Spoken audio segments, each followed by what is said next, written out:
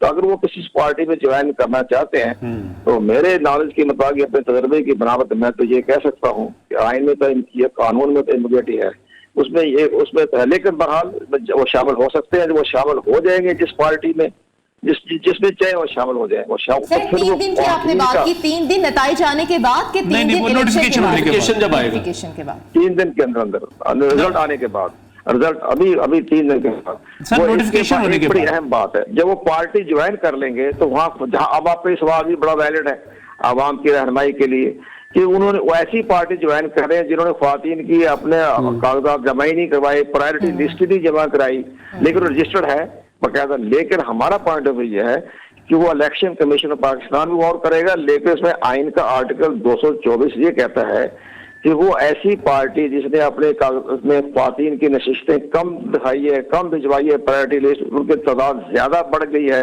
Election کے دوران, تو وہ درخواست از سرے نو بھی اپنا پرائرٹی لسٹ دے سکتا ہے. ٹھیک ہے سر آپ ہمارے ساتھ موجود رہیے گا. نہیں اگر کسی نے کروائی نہیں کوئی بات نہیں, وہ نہ کروائیں, وہ کہہ دیے ہم نے نہیں کروائے تھے, ہمارے آزاد ممبر جو ہیں ہماری پارٹی میں شامل ہو گئے ہیں. سر یہاں پہ بالکل شارٹ بریک لینی ہے, ایک سوال ایک کر لوں. اس کا مطلب ہے کہ جوائن اصل میں 30 جماعت اسلامی کو کر سکتے ہیں وہ جو ہم. اچھا کنور صاحب ایک بہت اہم سوال ہے. ہمارے ساتھ لطیف کھوسا صاحب تھے 2 روز پہلے. کھوسا صاحب نے کہا کہ پی ٹی آئی پارلیمانی پارٹی کی حیثیت سے سینٹ میں موجود ہے, لہذا قومی اسمبلی کے اندر بھی ہماری یہ پلی ہے کہ وہ پریویل کرے گی اور قومی اسمبلی کے اندر وہ ایک پارلیمانی پارٹی کی حیثیت سے موجود ہوگی اور وہ امیدوار اس کو جوائن کریں گے. یہ وہ وکیل ہے, ظاہر ان کا کام دلائل دینا ہے, قانون کیا کہتا ہے؟ جی لطیف صاحب پاکستان کے صف اول کے ظاہر ماہر قانون ہے, گورنر بھی رہے اور وہ اٹارنی جنرل پاکستان بھی رہے, تو وہ ان کا پوائنٹ اپنی جگہ درست ہے. لیکن ہم اپنا یہ کہہ سکتے ہیں کہ وہ باقاعدہ جس پارٹی میں وہ جانا چاہیں گے وہ چلے جائیں. وہ پارٹی جو رجسٹرڈ ہو اس کے بعد انتخابی نشان بھی ہو, تو پھر وہ پارٹی از سرے نو جو ہے پرائرٹی لسٹ دے سکتی ہے الیکشن کمیشن پاکستان کو. جناب ہماری کی تعداد بڑھ گئی ہے. اب آپ ایک بڑے حیران ہوں گے, میں لوگوں کی رہنمائی, سر یہ وقوع اتنے زیادہ نہیں پڑھتے, ہم تو زیادہ گہرائی میں جاتے ہیں. جس وقت سب سے بڑی اہم بات یہ ہوئی تھی کہ ابھی جو یہ پنجاب اسمبلی میں جب الیکشن ہونے کا امکانات ہو رہے تھے, جو 90 دن میں نہیں ہو سکے, باقی 100 دن میں بھی نہیں ہو سکے, بعض آئینی قانونی اصلاحات پیدا ہو گئی, لیکن اس میں بھی بہت سی سیاسی پارٹیوں نے, جو الیکشن کمیشن نے نوٹس جاری کیا کہ ہم انتخابات کروا رہے ہیں پنجاب کا, اور تو اس پہ آپ ہمیں پرائرٹی لسٹ دیں, تو بہت سی بڑی سیاسی جماعتوں نے اپنی پرائرٹی لسٹ نہیں دی. تو میں نے ان سے پوچھا کہ آپ نے پرائرٹی لسٹ کیوں نہیں دی؟ وہ کہتے جی الیکشن کے بعد دیں گے, پتہ چل جائے گا ابھی کتنے ہمارے ہیں, اس کے حساب سے ہم نے نہیں دی.